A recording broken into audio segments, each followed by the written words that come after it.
Nah, ini teman-teman, khususnya teman-teman yang bekerja di sini, ini sangat saya kira penting karena ini adalah kesempatan buat teman-teman yang ingin bekerja lebih lama di Korea.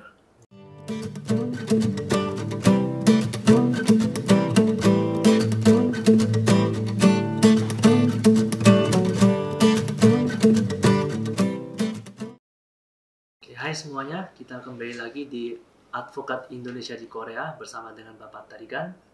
Dalam hari ini kami akan membahas kembali mengenai visa kerja di Korea yang sering kita bahas sebelumnya.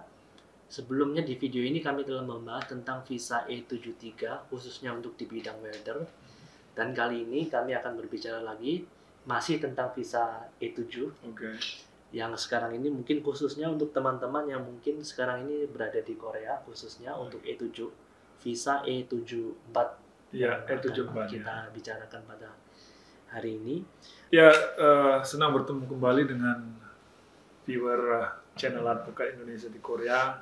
Sebagaimana biasa kami selalu ingin memberikan informasi update-update terkini terkait tentang kebijakan imigrasi ya di Korea, dan mudah-mudahan membantu kepada teman-teman.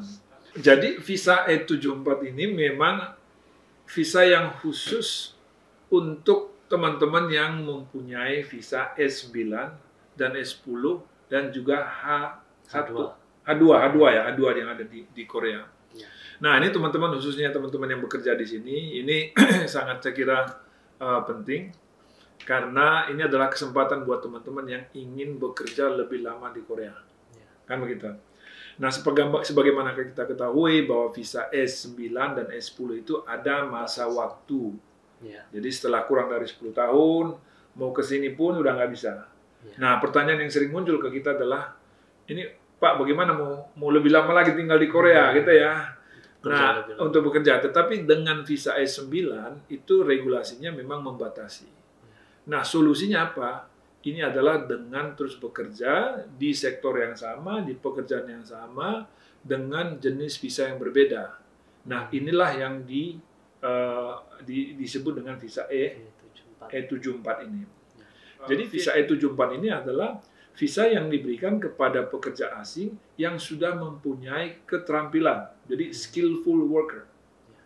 Nah, oleh karena itu teman-teman, persyaratan utama untuk mendapatkan visa ini sekurang-kurangnya harus punya pengalaman untuk bidang yang dia geluti itu di industrinya 5 tahun. Di bidang yang sama 5 tahun. Bidang yang sama. Memang ada juga persyaratannya itu 4 tahun, tetapi dia juga harus mempunyai kemampuan bahasa tertentu ya. Betul. Artinya sekurang-kurangnya 4 tahun itu punya pengalaman ditambah dengan keterampilan yang lain. Bahasa. Tetapi kalau hanya bicara keterampilannya, itu sekurang-kurangnya itu 5 tahun. Jadi seorang yang sudah punya keterampilan melakukan pekerjaan hal yang sama di industri yang sama selama 5 tahun pasti dianggap sebagai seorang yang sudah mempunyai skill.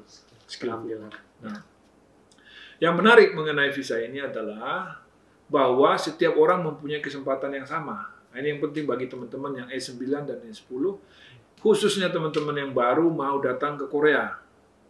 Kalau sudah mau berpikir cuma jangka pendek, mungkin hanya 5 tahun, oke, nggak masalah. Tapi kalau mau bertinggal di Korea, nanti punya mimpi mungkin bawa keluarga, ya, kemudian anaknya sekolah di sini, atau punya rencana-rencana lain, sebaiknya mempersiapkan dari awal, karena visa ini adalah solusi buat teman-teman untuk bisa tinggal di Korea lama. Satu-satunya solusi ya, bahkan mungkin bisa dibilang. Untuk jenis visa E9 dan E10. Ya, E9, kecuali menjadi investor. Beda lagi. Kecuali menjadi investor atau menikah dengan orang Korea atau warga negara Korea atau dengan pemegang visa permanent resident. Nah, ini ya salah satu teman-teman, atau sekolah melanjutkan kuliah di sini. Tetapi bukan bekerja ya. Tujuannya bukan bekerja. Nah, tujuannya bukan, tapi lebih panjang. Tetapi ini adalah solusi yang paling memungkinkan buat teman-teman dalam waktu tercepat dan bisa dipersiapkan. Oleh karena itu teman-teman, pertama khusus untuk teman-teman E9 dan E10. Nah, jadi ini visa bukan untuk pekerja yang bukan E9 dan E10. Dan syarat kedua adalah selain 5 tahun pengalaman kerja, perubahannya itu harus dilakukan selama masih berada di Korea. Ya, kalau sudah balik Indonesia nggak bisa. Kalau sudah balik lagi ke Indonesia, tidak bisa dilakukan untuk ini. Ya, khusus untuk visa E17. Karena perubahannya itu dilakukan di Korea. Ya. Kemudian yang ketiga, visa ini menggunakan sistem poin. Ya, jadi tidak melakukan sistem ujian gitu ya. Tanpa ujian, tetapi sistem poin, sehingga ini mendorong orang-orang yang memang serius itu berkompetisi dengan mempersiapkan dan mengumpulkan poin sebesar-besarnya. Kenapa? Karena ini terbuka kepada semua pekerja E9 dari 16 negara yang saat ini bekerja di Korea. Jadi bukan hanya untuk orang Indonesia saja. Oleh karena itu teman-teman dari warga negara Indonesia yang bekerja di sini, kompetisinya itu bukan sesama orang Indonesia. Semua ya. Semua. Nah, yang menarik adalah jumlah yang mendapatkan visa ini dari beberapa tahun terakhir ini dari Indonesia masih rendah. Masih sangat rendah ya. Sangat rendah ya. Ya. Nah, kalau kita bandingkan dengan negara mana yang paling tinggi? Biasanya Vietnam, Thailand, Nepal. Nah, ini bisa menunjukkan bahwa kesiapan dan keseriusan untuk mendapatkan visa ini kita bandingkan dengan negara lain mungkin agak sedikit kurang. Nah, melalui video ini kami mendorong teman-teman, khususnya yang masih muda-muda, yang di awal ini mempersiapkan diri dari awal. Kenapa? Nanti akan kami jelaskan melalui tabel poin-poin, ya tabel-tabel poinnya itu seperti apa. Jadi dari poin-poin tabel itu kita bisa melihat di mana yang bisa kita tekankan, di mana yang bisa kita kontrol, di mana yang memang tidak bisa kita kontrol. Kita lewatkan. Ya. Nah, sebagai contoh misalnya, khusus teman-teman yang ingin yang sebelum datang ke Korea, kalau punya pendidikan misalnya D2 atau D3, maka ketika misalnya mengapply program EPS ini, ya, maka akan mendapat nilai tambah di sini nantinya. Ya. Oleh karena itu kan sekarang persaingan untuk masuk ke Korea ini kan ketat sekali. Ya. Jadi masa tunggu itu lebih baik digunakan sambil kuliah.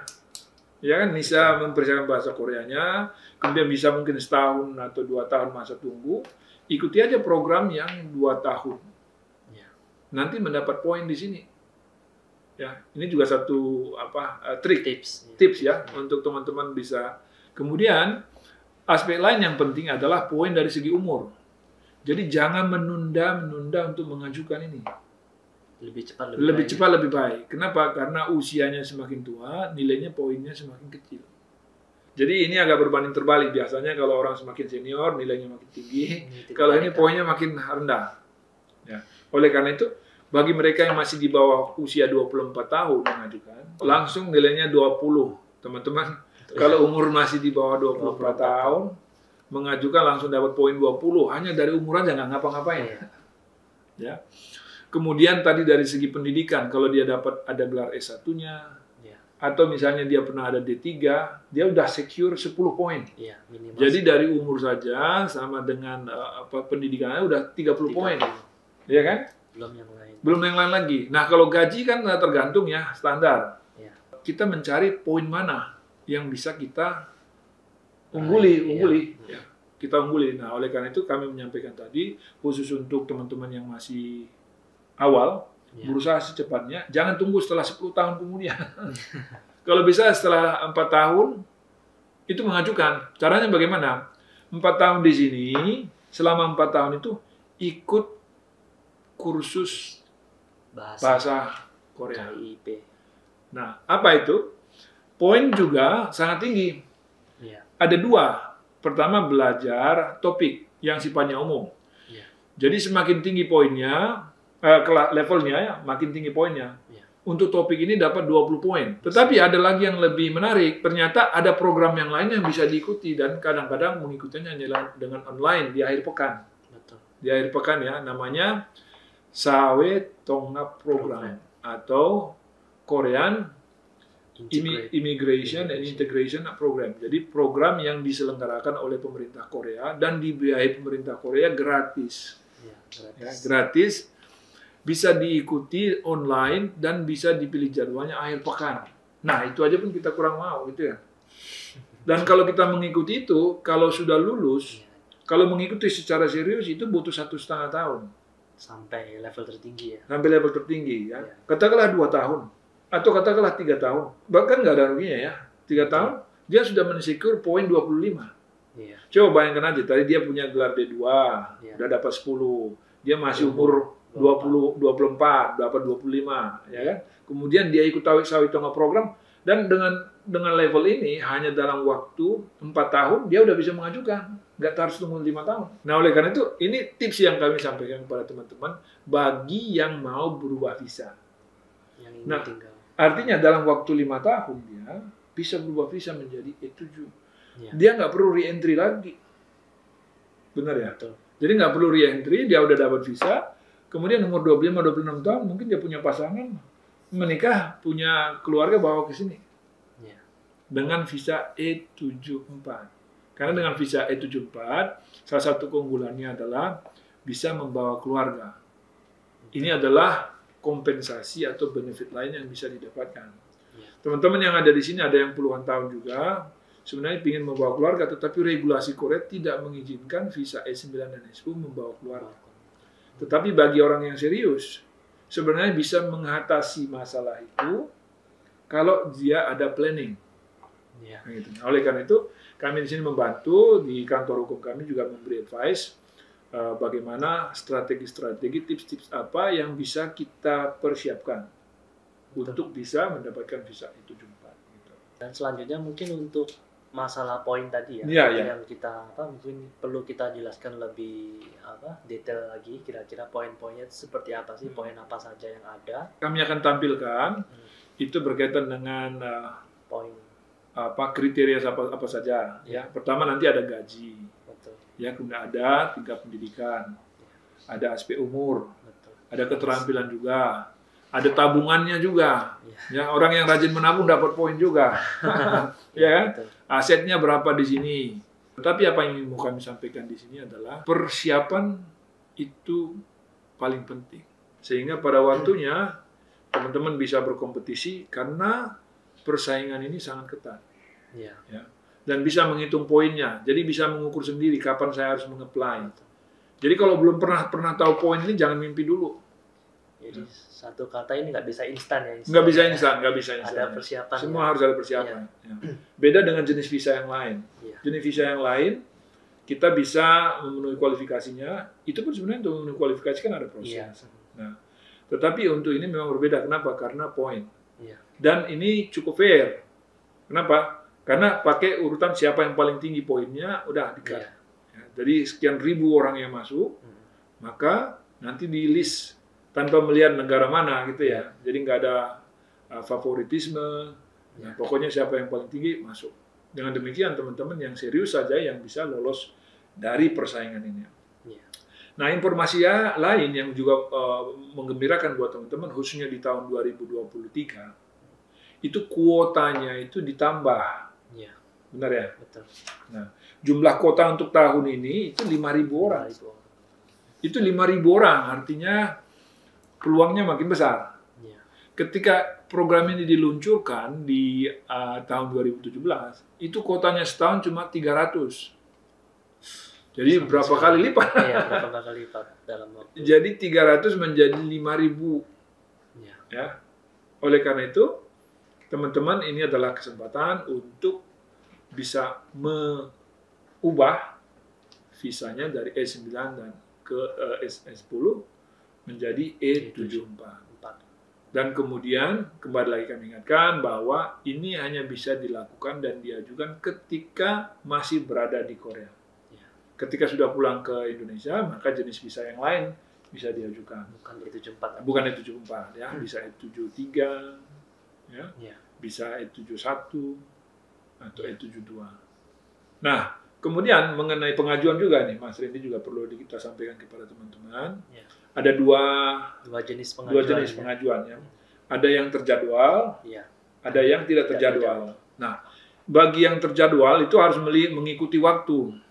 Kapan? Waktu pengajuannya. Pengajuannya kapan? Jadwalnya. Jadi seperti yang sekarang untuk tahun ini gelombang pertama, gelombang kedua, gelombang ketiga, gelombang keempat. Ya. Jadi harus diikuti.